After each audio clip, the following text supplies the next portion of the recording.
Assalamualaikum warahmatullahi wabarakatuh. Selamat berjumpa kembali bersama saya, Ida Nur Fadilah, dalam mata kuliah Metode Pengembangan Bahasa. Pada kesempatan kali ini, saya akan membahas materi pengayaan tentang media audiovisual untuk stimulasi bahasa anak usia dini. Nah, tentunya saudara mahasiswa sudah mengetahui apa itu media audio, apa itu media visual, yang sudah ada ya di modul metode pengembangan bahasa. Saya meyakini bahwa saudara mahasiswa sudah mempelajari hal. Nah, sebelum membahas mengenai media audiovisual untuk stimulasi bahasa ini, tentunya kita harus lebih dahulu memahami apa itu media pembelajaran.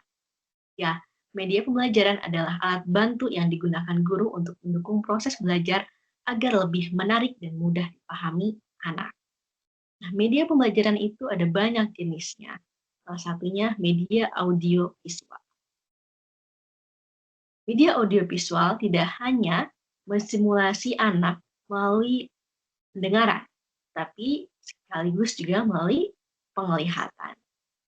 Media audiovisual menurut Putra dan Resalina memberikan pesan dan informasi dalam bentuk verbal maupun non-verbal, yang mana melibatkan pendengaran dan penglihatan dalam satu proses sekaligus. Seperti yang sudah diketahui oleh saudara mahasiswa, media audio itu terbatas kepada stimulasi pendengaran ya, seperti alat rekaman dan sebagainya. Kemudian media visual juga terbatas kepada unsur penglihatan, jadi ada gambar-gambar, warna gitu.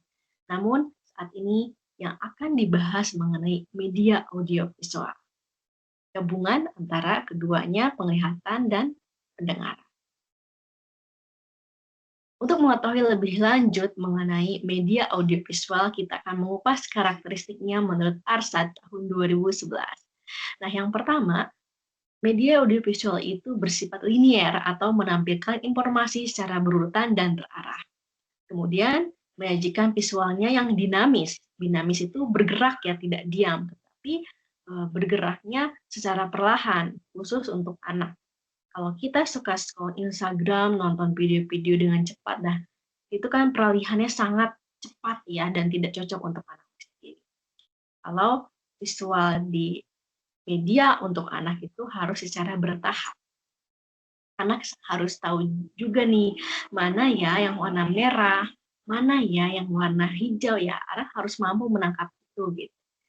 Visual yang dinamisnya secara bertahap, secara perlahan. Kemudian yang ketiga, media audiovisualnya digunakan sesuai tujuan pembelajaran yang sudah direncanakan. Tujuannya untuk apa nih? Ke arah mana? Ya, untuk mengenalkan warna-warna kah? Atau mau mengenalkan lingkungan kah? Gitu ya. Harus dipikirkan terlebih dahulu. Kemudian yang keempat, karakteristik dari media audiovisual ini mampu menampilkan hal konkret maupun konsep abstrak. Namun dalam lingkup, ya harus sesuai dengan apa yang bisa anak tangkap gitu. Jadi erat kaitannya dengan lingkungan sehari-hari anak.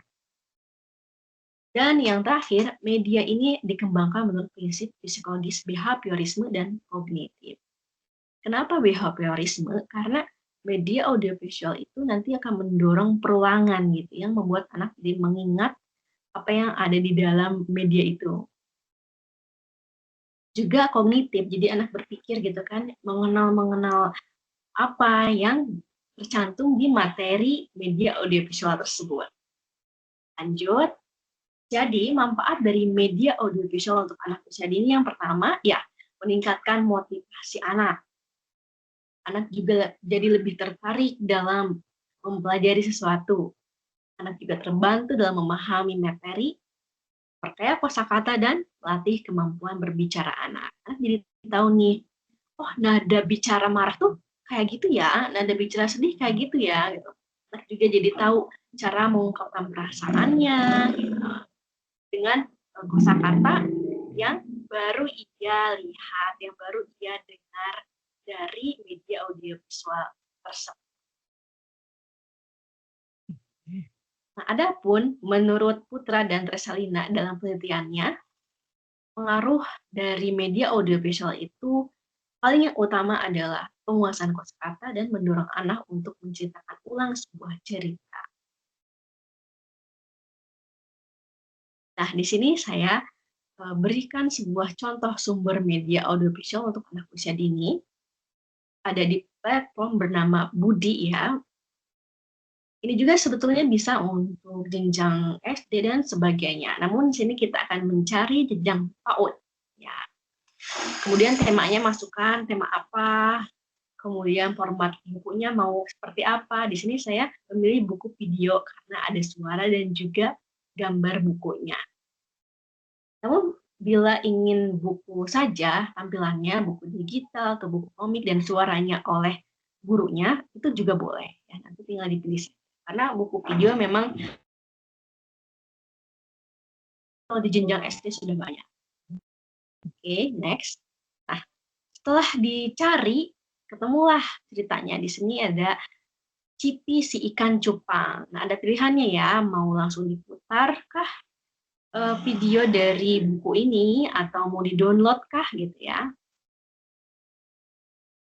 Putar, boleh dilihat ya, beginilah tampilan.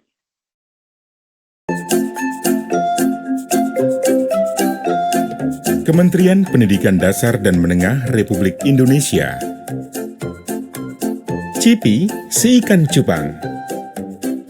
Penulis dan ilustrator, Faza.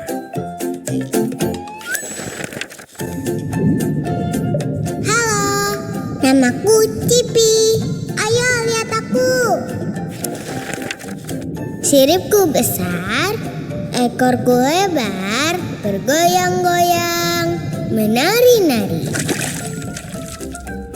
Sudah sangat sesuai ya, ada audionya, ada visualnya, dan visualnya bergeraknya tapi perlahan-lahan. Nah, ini cocok untuk anak usia dini. Silahkan dipergunakan dengan sebaik mungkin ya.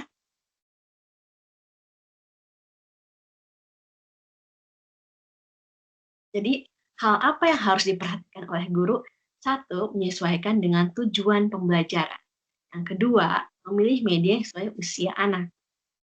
Yang ketiga, memastikan medianya mudah digunakan ya, karena apa yang mudah bagi orang dewasa belum tentu mudah untuk anak-anak. Jadi kita harus pandai memilah mana yang mudah untuk digunakan untuk anak.